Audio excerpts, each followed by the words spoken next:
마태복음서 13장 51절 52절입니다. 예수께서 제자들에게 너희가 이것들을 모두 깨달았느냐 하고 물으시니 그들이 예하고 대답하였다. 예수께서 그들에게 말씀하셨다. 그러므로 하늘나라를 위하여 훈련을 받은 율법학자는 누구나 자기 곳간에서 새 것과 낡은 것을 꺼내는 집주인과 같다.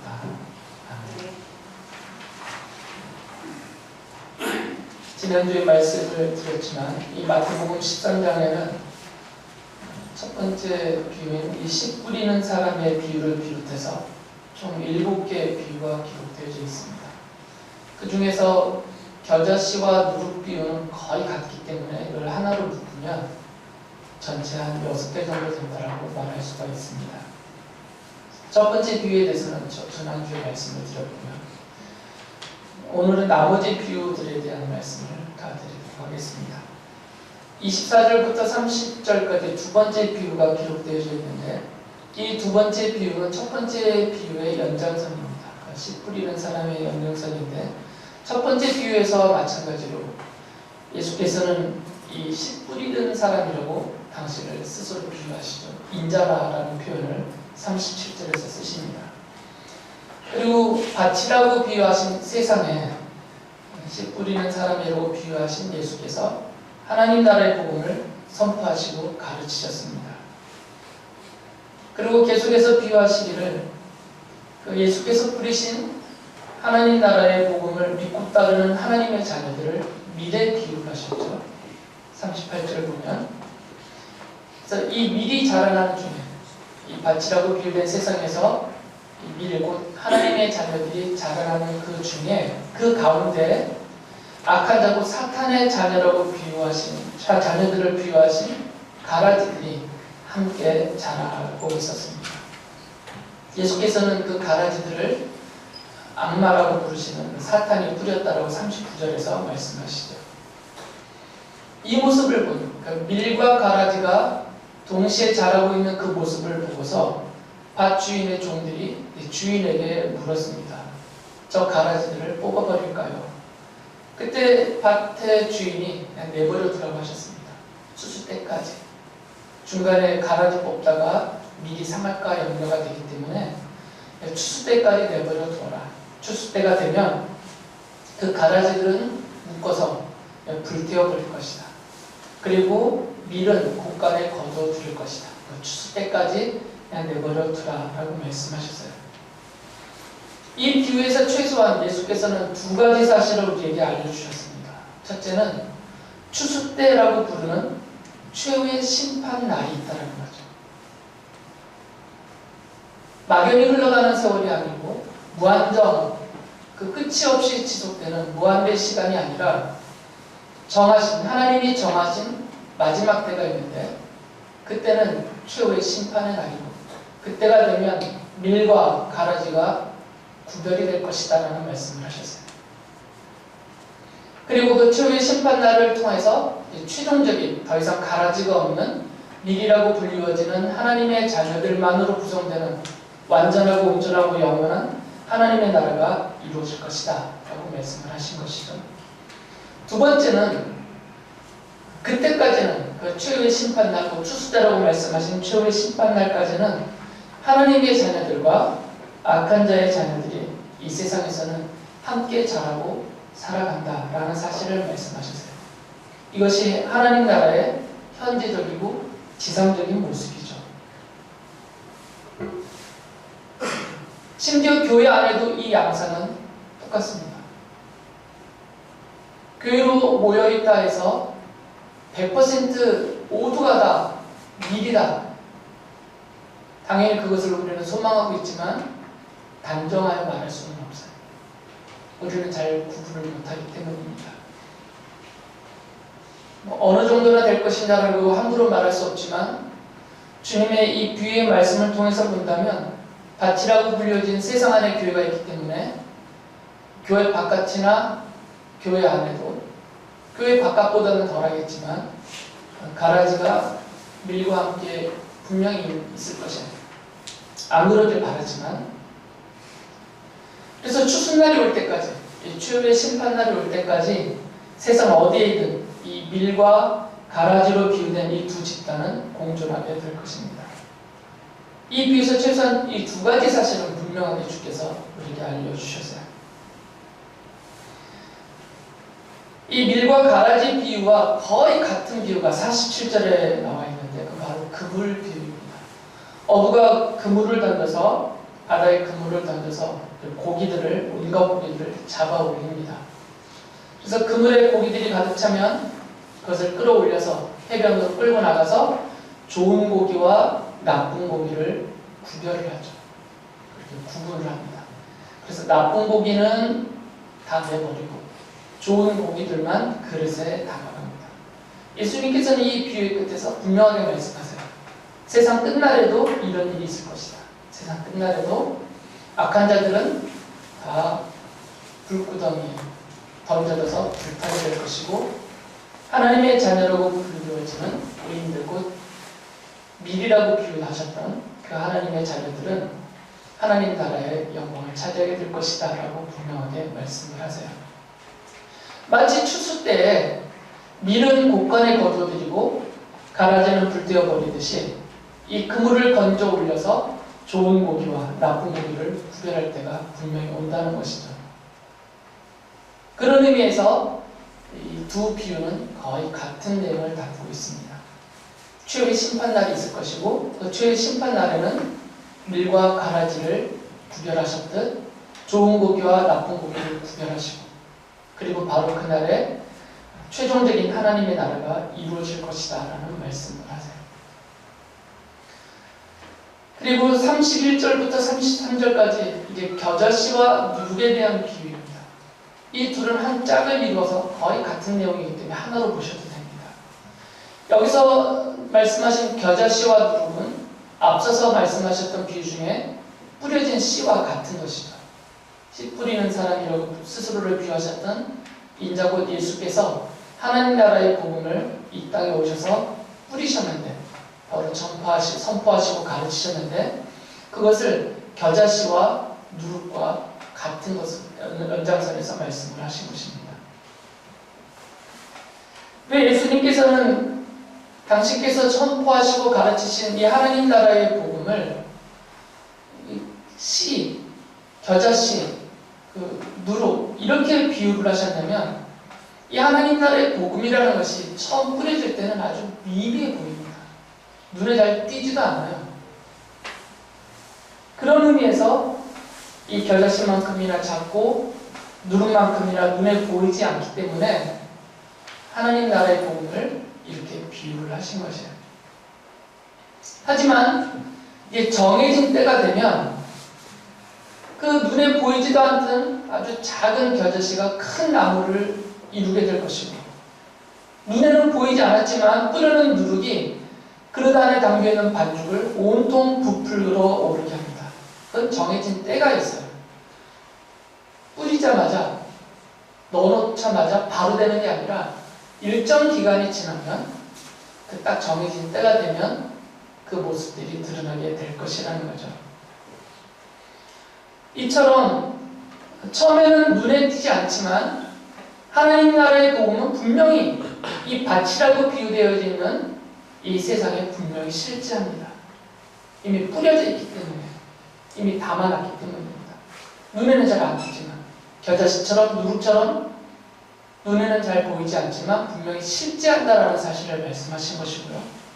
그리고 그 뿌려진 하나님 나라의 복음 안에 하나님의 나라가 분명히 담겨져 있어서 때가 되면 이것이 다 드러나고 완성될 것이다 라는 하나님 나라의 복음의 실제와 그 복음 안에 담겨있는 하나님 나라의 실제를 이 비유에서 분명하게 말씀을 해주세요. 이 비유에 대해서 이렇게 잘못 해석을 하면 안 되는데 많은 이런 오류가 있었습니다. 실제로 이 겨자씨와 누룩 이 비유를 놓고 이것을 교회에 적용을 해서 이것을 교회의 성장과 확장 이런 식으로 해석을 하는 경우가 있었어요. 근데 이 비유의 본뜻은 거기 있지 않습니다. 이렇게 해석하시는 분들은 교회가 박해를 받으면서도 이 겨자씨처럼 스스로 점차 성장해서 세상에서 보다 더 힘있는 존재가 될 것이다. 마치 누룩처럼 교회와 성도는 이 세상을 발효시키는 그런 존재가 돼야 된다. 이렇게 격려하려고, 이런 뜻을 전하시려고 이 비유를 말씀하신 것은 아니에요. 이 비유에 담겨있는 가장 본질적인 뜻, 주님께서 담아놓으신 뜻은 하나님의 주권, 하나님의 권능입니다. 겨자씨나 누룩이나 또 밭에 뿌려진 씨처럼 처음에는 미미해서 눈에 띄지 않지만 하나님의 주권이 이것이 큰 나무가 되게 하고 이것이 100배, 60배, 30배 결실을 맺게 만드시고 또 반주가 그릇 안에 담겨있는 반죽을 온통 부풀어 오르게 만드는 그런 하나님의 주권이 분명히 있고 하나님의 권능이 그때가 되면 이 모든 것을 다 이루실 것이다. 반드시 이루실 것이다. 이것이 이 비유에 담겨있는 본뜻입니다. 지금까지 앞에서 제가 쭉 말씀드렸던 이런 비유들은 하나님의 주권과 그 하나님의 주권을 성취하신 하나님의 권능의 강조점이 있어요. 나머지 두 개의 비유는 지금 앞에 건 다 5가지 또는 합쳐버리면 4가지인데 나머지 것이 2가지인데 이 두 개의 비유는 그런 하나님의 주권과 권능이 이루어지는 그 하나님 나라에 대해서 제자들과 성도들은 어떻게 반응해야 하는가, 제자들의 반응에 대해서 강조를 합니다. 34절에 보면 이제 밭에 숨겨놓은 보물이 하나가 있었어요. 이 밭에 숨겨놓은 보물을 어떤 사람이 발견하게 됐습니다. 우연하게. 그러니까 이 사람이 그 남의 밭에 있는 것이니까 그 남의 밭에 있는 것을 자기가 파내가면 이건 도적질이 되니까 집에 돌아가서 조용히 자기가 갖고 있는 모든 소유를 다 팔아서 그 밭을 샀습니다. 근데 밭의 주인이 됐으니까 그 밭 안에 감추어 놓은 보물을 자기가 가질 수가 있었던 것이죠. 이어지는 또 하나의 비유가 같은 내용이지만 좋은 진주를 구하는 진주를 사는 상인이 한 명 있었는데 이 사람이 우연히 아주 값진 진주 하나를 발견했어요. 그래서 이 사람이 자기의 모든 소유를 다 팔아서 그 값진 진주를 사서 자기 것으로 삼았다라는 그런 비유예요. 이 두 가지의 비유는, 이 두 개의 비유는 거의 같은 것을 말하고 있죠. 성격이 같습니다. 이 두 비유에서 강조되는 것이 있어요. 첫째는 하나님의 나라는 감추어져 있다는 것입니다. 드러나 있지 않습니다. 감추어져 있어요. 밭에 감추어져 있듯이 그리고 많은 것 속에 값진 진주 하나가 감추어져 있었던 것처럼 감추어져 있어요. 어디에 감추어져 있냐면 복음 안에 감추어져 있습니다. 뿌려진 그 복음 안에 하나님의 나라의 그 복음 안에 하나님의 나라가 감추어져 있어요. 하나님의 나라는 여기저기 흔하게 널려있지 않습니다. 그래서 아무나 손쉽게 그것을 막 얻어갈 수는 없어요. 감추어져 있습니다. 그 복음을, 하나님 나라의 복음을 깨닫는 사람만 얻을 수 있는 것이에요. 그게 감추어져 있기 때문이에요. 그렇기 때문에 이 밭에 숨겨진 그 보물을 발견했던 어떤 사람처럼 값진 진주를 발견했던 그 진주 상인처럼 하나님께서는 그것을 선택하신 하나님의 자녀들, 제자들과 그 자녀들에게만 발견하게 해주시는 것이죠. 아무나 발견하는 것이 아니라는 거죠. 그래서 이 비유 안에는 하나님의 선택과 섭리가 담겨져 있습니다. 이 비유 안에. 두 가지 면이 강조되죠. 하나님의 나라는 하나님의 나라의 복음 안에 감추어져 있기 때문에 그 복음을 깨닫는 사람만 발견할 수 있는 거죠. 하나님은 제자들에게 이 복음을 깨닫게 하셨습니다. 그리고 그 제자들의 전파와 가르침을 따른 성도들, 이 자리에 있는 우리들에게도 그 하나님 나라의 복음을 깨닫고 발견하게 하신 거죠. 그래서 하나님의 나라를 우리는 얻을 수가 있게 된 것입니다. 이 비유에서 강조하시는 것이 하나가 더 있어요. 밭에서 보물을 발견했던 그 어떤 한 사람. 그리고 좋은 진주를 발견하고 그것을 산 그 진주 상인. 이 두 사람의 공통점이 있었어요. 아주 간단하게 기록하셨지만 그 공통점이 뭐였죠? 미녀가 뭐야? 이 사람들이 어떻게 반응을 했어요? 밭에 보물을 발견하고 좋은 진주를 발견하고 이 사람들이 한 행동이 뭐야? 어? 잘 안 들린다. 마스크 써서 그런가? 좋아해. 좋아했지 당연히. 좋아한 다음에 어떻게 했어? 누나가 대답해보고 수빈이. 이 두 사람의 반응이 뭐야? 네가 대답 못하면 아빠한테 물어볼 거야. 자기 가진 모든 소유를 다 팔아서 값을 치르고 그 밭을 사고 진주를 샀어요. 이 비유 안에서 예수께서 선택하신, 하나님의 자녀로 선택하신, 그리고 하나님 나라의 복음을 깨닫고 하나님의 나라를 발견하여 소유하게 하신 제자들과 성도들에게 기대하시는 것이 담겨 있습니다. 어떻게 반응할 것인가? 어떤 태도를 가져야 될 것인가? 하나님의 나라는 내가 가진 모든 것을 다 팔아서 사기에도 부족할 정도로 그렇게 아주 귀하고 가치가 있다는 거죠. 그러니까 이건 단순한 돈을 말하는 게 아닙니다. 자기의 물질적인 소유를 말하는 것이 아니라 전심을 다하는 거죠. 제자들은, 성도들은 하나님 나라를 위하여서 전심을 다하라는 것입니다. 대충대충이 아니라 그 정도의 가치가 있는 거니까. 왜 자기의 모든 소유를 다 팔았냐면 밭에 감춰져 있는 보물이 너무나 엄청나기 때문에, 그 진주가 너무너무 비싸고 귀하기 때문에 대충 정리해가지고는 살 수 없어요. 그 정도로 가치가 있다는 겁니다. 하나님의 나라는. 그리고 그 하나님 나라가 담겨져 있는 이 하나님 나라의 복음이 그러한 가치가 있기 때문에 전심을 다하라는 거죠. 아까워하지 말고 머뭇거리지 말고 전심 전력을 다하라는 것입니다. 이것이 하나님 나라의 복음을 깨달은, 그래서 하나님의 나라를 발견하고 소유한 제자들, 성도들에게 기대하시는 올바른 자세입니다. 예수님께서는 제자들에게 이 모든 비유를 다 설명하시고 가르쳐 주셨어요. 그리고 제자들에게 물으셨죠. 너희들이 이것을 다 깨달았느냐? 제자들이 예 하고 대답했습니다. 다 깨달았다고. 그때 52절에 예수님께서 제자들을 이렇게 비유를 하셨어요. 너희들은 하늘나라를 위하여 훈련을 받은 율법학자라고 부르셨어요. 예수께서는 제자들을 하늘나라를 위하여 훈련받은 율법학자라고 불렀습니다.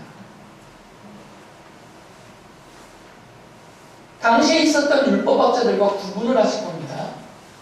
당시 유대인들 중에 율법학자들이 있었는데 이 사람들은 율법을 위하여 훈련을 받은 사람들이에요. 오랜 시간 동안 율법을 연구하고 암송하고 그걸 또 필사하고, 그래서 그것을 몸에 익혀서 백성들에게 율법을 해석해주고 가르치는 일을 하던 사람들이 있었습니다.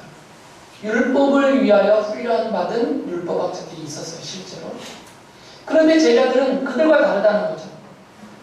제자들 너희들은 율법을 위하여 훈련받은 것이 아니라 하늘나라고 하나님의 나라를 위하여서 훈련받은 율법학자다라고 그들과 구분하여서 말씀하여 주셨어요. 왜 이렇게 제자들을 율법학자라고 불렀냐면 이 율법을 위하여 훈련받은 율법학자들이 백성들에게 율법을 가르치듯이 이 제자들은 하나님 나라의 복음을 선포하고 가르쳐야 하기 때문이에요. 그 일을 위해서 택함을 받았기 때문입니다.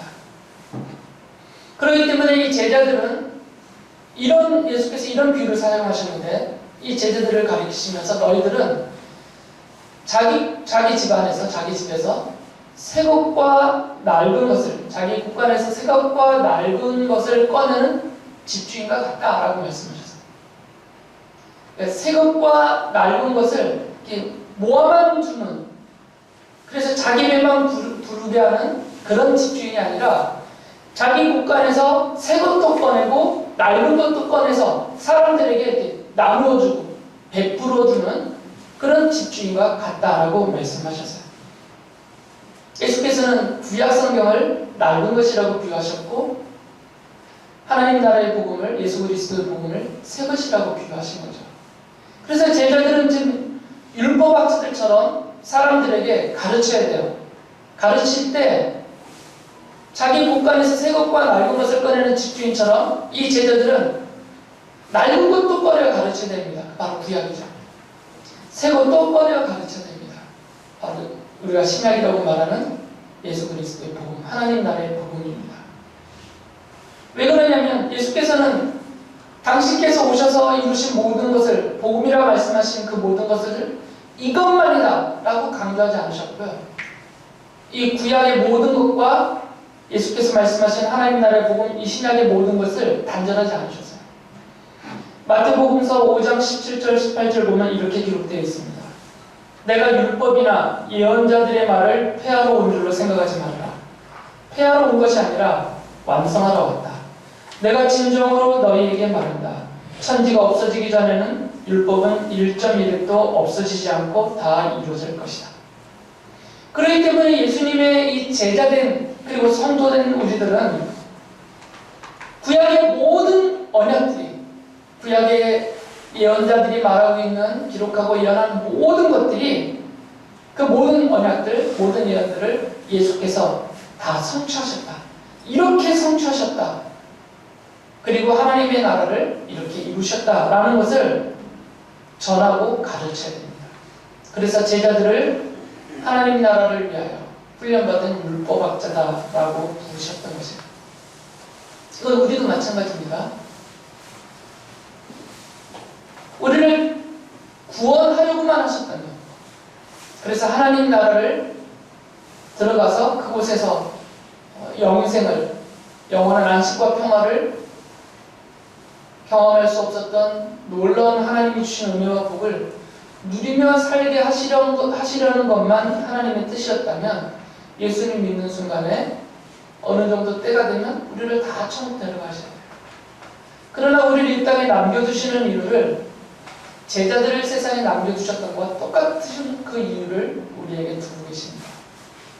하나님 나라를 위하여 훈련받은 율법학자로서 낡은 것과 새 것이라고 말씀하신 구약과 신약의 이 모든 하나님의 말씀을 사람들에게 선포하고 가르쳐야 되는 그런 사명이 있기 때문에 이 비유들 안에서 예수께서 금하신 것이 하나 있습니다. 특히 밀과 가라지 비유 안에서 분명하게 예수께서 하지 말라 하신 것이 있어요. 그것은 제자들에게 밀과 가라지를 구분하는 권리를 안 주셨다는 거죠. 함부로 뽑아낼 권리를 주지 않으셨어요. 추수 때까지 내버려 두라 하셨어요. 추수 때가 되면, 최후의 심판날이 되면 내가 구분하겠다. 내가 그들을 밀과 가라지로 내가 구분할 것이고 좋은 고기와 나쁜 고기로 내가 구분할 것이다. 너희들은 하면 안 된다라고 분명하게 금하셨어요. 어느 누구에게도 저 사람은 밀이다, 저 사람은 가라지다 단정하고 구분할 권리가 없습니다. 그렇기 때문에 그날이 올 때까지, 이 추수날이 올 때까지, 그물을 끌어올리는 그날이 올 때까지는 모든 제자들, 모든 성도들은 다 인내하면서 기다려줘야 돼요. 왜 그러냐면 그 제자들도 그리고 우리들도 모든 제자와 성도들도 원래는 다 가라지였어요. 원래는 다 좋은 땅이 아니었어요. 원래는 다 나쁜 고기였었어요. 그런데 하나님께서 창세전에 선택하셔서 때가 되어서 우리를 밀로 바꿔놓으신 거죠. 좋은 고기로 우리를 바꿔놓으신 것이에요. 좋은 땅으로 만들어주셨어요. 그러니까 지금은 가라지처럼 누가 보이더라도, 그리고 누가 지금은 나쁜 고기처럼 나쁜 짓만 하고 다녀도 좋은 땅이 아니어서 그냥 형편없어 보여도 기다리라는 거죠. 왜 그러냐면 하나님께서 그 사람을 선택하셨다면 추수날이 오기 전까지 그를 밀로 바꿔주실 것입니다. 좋은 고기가 되게 해주실 것이고 좋은 땅으로 바꿔주실 것입니다. 그런 점에서 이 모든 비유들 안에는 하나님의 은혜와 은총이 가득 담겨 있습니다. 추수 때까지 이 가능성이 완전히 열려있기 때문이에요. 하나님의 자녀들은 이 비유들을 통해서 본다면 하나님 나라의 복음을 받아들이는 사람들입니다. 전적인 하나님의 선택과 은혜에 의하여서 그 주권에 의하여서 마치 밭에 숨겨진 보물을 발견한 그 어떤 사람처럼 값진 진주를 발견했던 그 상인처럼 우리에게 발견하게 하셨고 그것을 소유하게 하셨어요. 그래서 하나님의 나라를 우리는 현재적으로 믿음 안에서 소유하고 있습니다. 믿음으로 하나님의 나라를 우리 것으로 소유하고 있어요. 하지만 최종적인 그날이 올 때까지는 이 하나님의 나라를 바라보면서 이 땅에서 살아갑니다.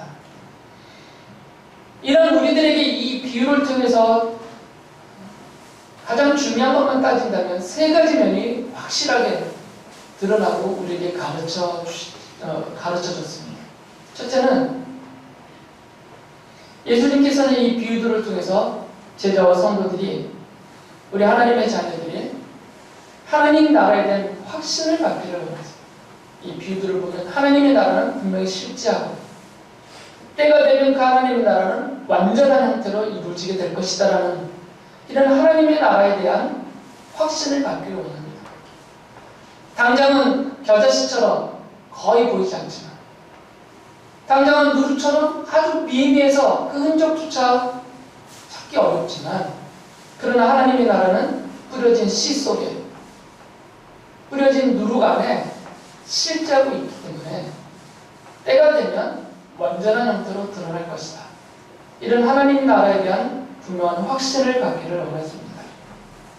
그리고 두 번째는 하나님 나라를 위하여 훈련받은 율법학자들처럼 자기 곳간에서 낡은 것과 새 것을 꺼내놓는 그 집주인처럼 모든 성도들이 이 땅에 사는 동안에 그 추수날이 오기 전까지는 하나님의 말씀을, 하나님 나라의 복음을 사람들에게 선포하고 가르치는 일을 하기를 원하시는 것이죠.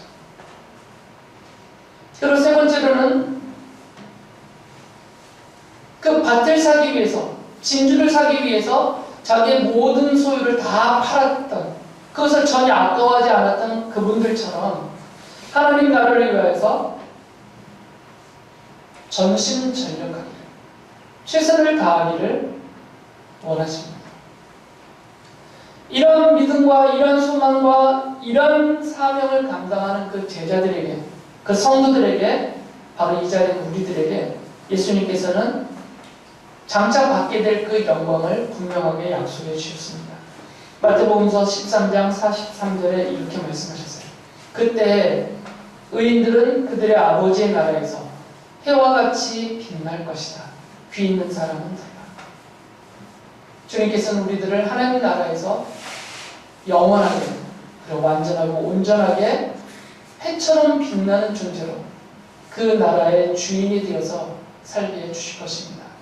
이런 하나님의 나라를 확신하면서 그 하나님 나라의 복음을 내게 깨닫게 해주신 하나님의 은혜를 감사하면서 나를 하늘나라를 위하여 훈련받은 율법학자로 삼으신 주님의 뜻을 받들어서 이 하나님의 나라의 복음을 선포하고 가르치면서 최선을 다하는, 전심전력을 다하는, 그래서 하나님 나라에서 해처럼 빛나는 모든 성도들 되시기 바랍니다.